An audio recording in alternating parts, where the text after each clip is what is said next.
तो दोस्तों स्टार्ट करते हैं एक नया डिफरेंस जो कि हमारा वास्तविक प्रवाह जिसको हम रियल फ्लो कहते हैं और मौद्रिक प्रवाह जिसको हम मनी फ्लो कहते हैं इसके बीच में। देखो हमारे पास 4 पॉइंट हमारे सामने हैं और इसके बाद हम इसका एक बढ़िया सा जो फ्लो है फ्लो चार्ट बनाएंगे, ठीक है ना। इसके बाद तो स्टार्ट करते हैं पहले फटाफट से इसके डिफरेंस क्या है। तो वास्तविक प्रवाह जिसको हम रियल फ्लो कहते हैं, ठीक है, हिंदी में इसको भौतिक प्रवाह भी बोल देते हैं। क्या बोल देते हैं? भौतिक प्रवाह, ठीक है ना। तो वास्तविक प्रवाह क्या होता है? वास्तविक प्रवाह से अभिप्राय अर्थव्यवस्था के विभिन्न क्षेत्रों के बीच, यानी जो अर्थव्यवस्था में जो क्षेत्र है उनके बीच में वस्तुओं और सेवाओं के प्रवाह से है, ठीक है ना। अब अर्थव्यवस्था में आपको बताएं, देखो हाउस होल्ड आता है, यानी आपके जो निजी परिवार हो गए, वो फर्म हो गया, सरकार हो गई, और बाह्य क्षेत्र यानी बाहरी क्षेत्र आते हैं, ठीक है ना।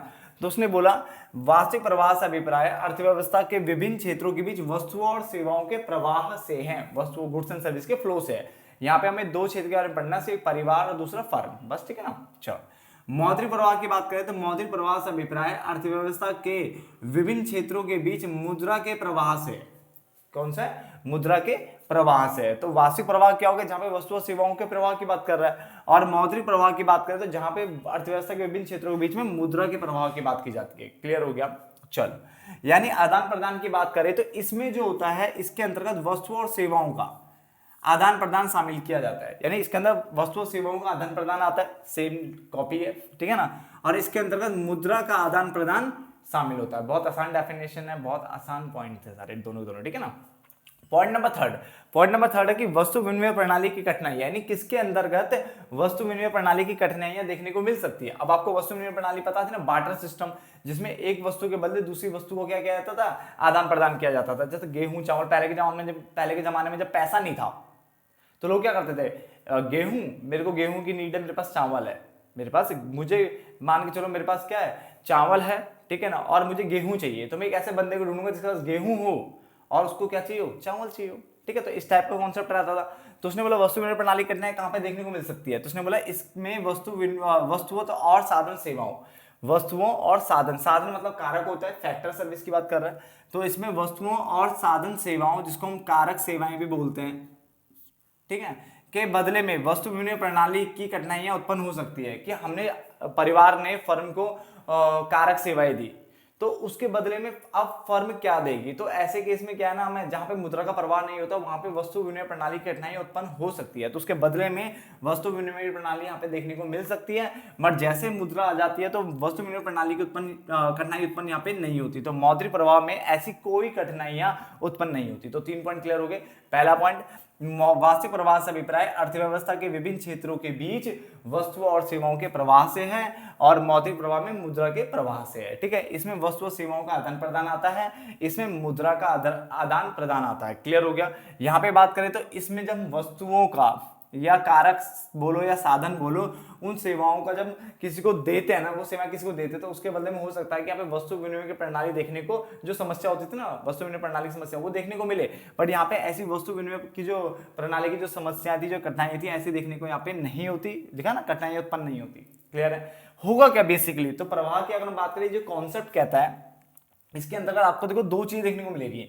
पहला, परिवार द्वारा फर्म को दी गई कारक सेवाएं या साधन सेवाएं, यानी जो परिवार फर्म को जो भूमि, पूंजी, श्रम, उद्यम देता है ना, वो आता है पहले तो। क्लियर हो गया? और दूसरा, फर्म द्वारा, अब फर्म क्या देगी? वस्तुओं का उत्पादन करेगी और फिर इनको बेच देगी, किसको? परिवारों को, ठीक है। तो यहाँ पे मुद्रा का प्रवाह नहीं आता। इसमें हमने क्या बोला? सबसे पहले परिवार जो है कारक सेवाएं देगा, किसको? फर्म को, भूमि, पूंजी, श्रम, उद्यम। उसके बदले में फर्म क्या कर रही है? वस्तुओं का उत्पादन कर रही है और उन्हें बेच देगी, इसको? परिवारों को। क्लियर हो गया? जबकि यहाँ पे क्या आएगा इस मौद्रिक प्रवाह में? देखो, जब इसने दिया था परिवार द्वारा फर्म को, यानी परिवार ने फर्म को क्या दिया था? कारक सेवाएं दी थी। तो यहाँ पे क्या, फर्म अब उन कारक सेवाओं के बदले में क्या करेगा? भुगतान करेगा। यानी भूमि के बदले में क्या दे देगा? किराया, ठीक है। पूंजी के बदले में क्या देगा? ब्याज, ठीक है ना। ऐसी जो लेबर होगी यहाँ पे, तो उनको क्या देगा? मजदूरी, वेतन देगा। समझ में आ गया ना?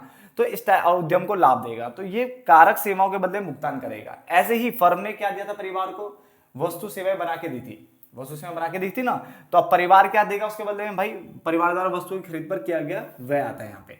यानी अब परिवार अगर वस्तु सेवाएं खरीदेगा फर्म से तो पेमेंट भी तो करेगा ना, तो यहाँ पे आ गया। तो लास्ट का जो पॉइंट कह रहा है, ये कह रहा है परिवार द्वारा फर्म को दी गई कारक सेवाएं, यानी जो परिवार सेवाएं दे रहा है, भूमि पूंजी श्रम उद्यम, और फर्म जो वस्तुओं का उत्पादन कर रही है उससे और फिर परिवार को बेचेगी। तो दो चीज यहाँ आ गई। इसमें फर्म ने जो सेवाएं ली थी परिवार से उसके लिए भुगतान कर रही है, और साथ में परिवार ने जो फर्म से गुड्स लिए हैं उसके लिए परिवार क्या कर रहा है, भुगतान कर रहा है। क्लियर हो गया। चलो अब इसका डायग्राम बना लेते हैं, फिर क्लोज करते हैं इसको। तो ध्यान से इस फ्लो को देखिए, देखो उसमें क्या हो रहा है। सबसे पहले वास्तविक प्रवाह की अगर हम बात करें तो परिवार क्षेत्र हो गया और फर्म क्षेत्र बोले या फिर उत्पादक क्षेत्र बोल लो, ठीक है। तो परिवार और फर्म हो गई आपके पास।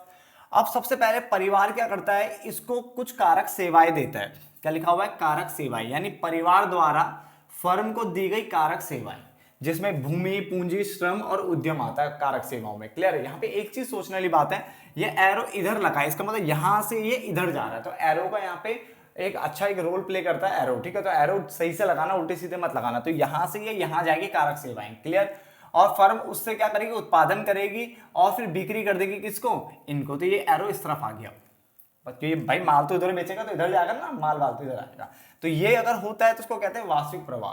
बट अगर मौद्रिक होगा तो देखो अब क्या हुआ था, देखो उसने यहाँ पे कारक सेवाएं दी थी ना, तो इसके बदले में कुछ पैसा तो लेगा ना। तो उसने बोला यहां से देखो ये जा रहा है कारक सेवाओं के लिए भुगतान, जिसमें भूमि के बदले में क्या देगा, किराया देगा, रेंट देगा। पूंजी पे क्या दे देगा, ब्याज देगा। श्रम के बदले मजदूरी या वेतन आप बोल सकते हो, ठीक है, वो दे देगा। और उद्यम जो हो उसको क्या मिलेगा, मेन बंदे को लाभ मिल जाएगा, ठीक है ना, वो लाभ हो जाएगा। क्लियर है। तो इस तरह से ये इसके लिए भुगतान कर देगा, जो उसने लिया था इसके बदले में भुगतान। ऐसे ही परिवारों ने भी तो लिया था, फर्म द्वारा वस्तु और सेवाओं का उत्पादन किया गया था और बिक्री। तो फर्म ने वस्तु सेवाओं का उत्पादन किया था और उसको बेचा था परिवार को। तो अब परिवार उसके ऊपर क्या करेगा, उपभोग व्यय करेगा, यानी वस्तुओं की जो खरीद था उस पर क्या करेगा, खर्चा करेगा। तो उसको कहते हैं मौद्रिक प्रवाह, क्योंकि मुद्रा का प्रवाह हो रहा है, बस में क्या, पैसे का लेन देन हो रहा है। क्लियर हो गया। तो ये डायग्राम आपको साथ में बनाना पड़ेगा। समझ में आ गया। तो होप सो आपको डिफरेंस समझ में आ गया होगा। जो डिफरेंस का जो लास्ट पॉइंट था ना, वो यही थे दोनों के दोनों। क्लियर हो गया। फटाफट से नोट डाउन कर लो। मिलते हैं फिर किसी एक नए डिफरेंस में, तब तक के लिए धन्यवाद दोस्तों।